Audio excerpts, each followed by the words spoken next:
ওকে, তো আমি দাদার বাড়ি চলে এসেছি, আর দাদার বাড়িটা অনেক সুন্দর, একদম সাজানো গোছানো। এই যে একটা পুচকে নার্সারি দাদার, এখানে অনেক কালেকশনস রয়েছে।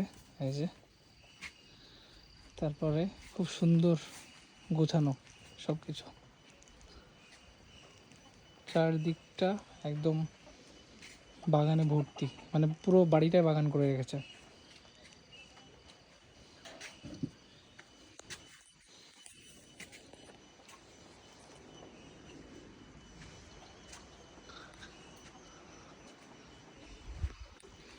আর এখানে বসে আমরা অর্গানিক ব্ল্যাক টি, অনেক টেস্টি।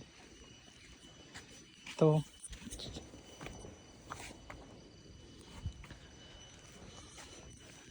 চলুন চাটা এনজয় করা যাক। চিয়ার্স।